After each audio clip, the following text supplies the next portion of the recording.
मेरठ के पास लोहिया गांव में शबी अहमद के खेत से एक कुत्ता किसी मानव अंग को लेकर भाग रहा था। कुत्ते को मानव अंग लेकर भागते हुए ईश्वर पंडित ने देख लिया। उन्हें शक हुआ, पुलिस को सूचना दी गई। पुलिस ने आकर शबी अहमद के खेत की खुदाई की तो एक लाश मिली। लाश किसी महिला की थी जिसके सिर और दोनों हाथ गायब थे। पुलिस ने लाश को कब्जे में लेकर पोस्टमार्टम करवाया और हत्यारे की खोजबीन शुरू कर दी। हत्यारे को पकड़ना इतना आसान नहीं था क्योंकि लाश का सिर गायब था, इसलिए उस लाश की शिनाख्त नहीं हो सकती थी। गांव के आसपास ऐसी कोई महिला भी नहीं थी जिसकी हत्या पर शक जाता हो।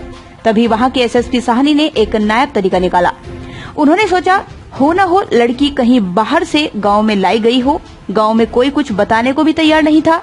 एसएसपी साहनी ने तय किया कि गांव के जितने लड़के बाहर नौकरी करते हैं वहां जाकर छानबीन की जाए। वहां के थानों से संपर्क कर पता किया जाए कि क्या वहां किसी लड़की के गुमशुदगी की रिपोर्ट दर्ज है। एसएसपी साहनी की ये योजना काम कर गई और पंजाब में लुधियाना से 23 वर्षीय युवती के गायब होने की सूचना मिली। लुधियाना के मोतीनगर थाने में इस युवती के गायब होने की रिपोर्ट भी दर्ज थी, जो कि बीकॉम द्वितीय वर्ष की छात्रा थी।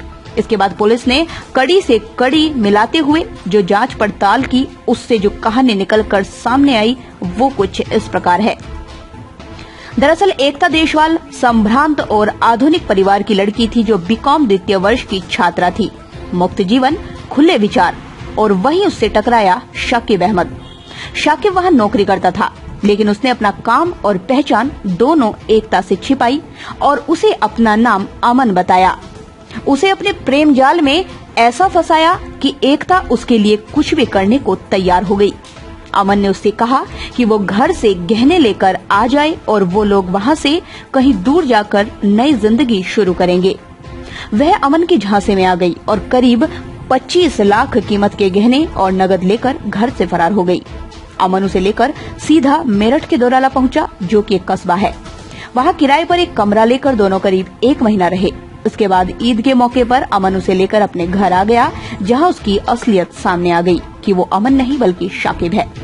अमन का भांडा फूटते ही एकता को बड़ा झटका लगा। ईद के दिन दोनों में दिन भर झगड़ा होता रहा। शाकिब समझ गया कि अब इसे रास्ते से हटाने का सही समय आ गया है। बिना उसे रास्ते से हटाए 25 लाख के गहने उसके नहीं होंगे। कहीं लड़की भाग गई तो भांडा भी फूट जाएगा और 25 लाख का घाटा हो जाएगा। इसलिए शाकिब ने ईद की उसी रात उसकी हत्या की योजना बना डाली। ईद की रात उसने एकता को कोल्ड ड्रिंक में नशीली दवा पिलाकर बेहोश कर दिया।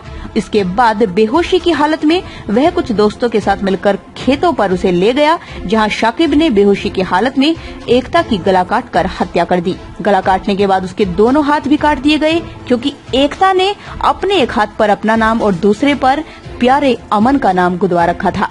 शाकिब को शक था कि अगर पुलिस को ये सबूत मिल गया तो भांडा फूट सकता है, लेकिन अमन गलत साबित हुआ। साल भर लगे लेकिन भांडा फूट गया।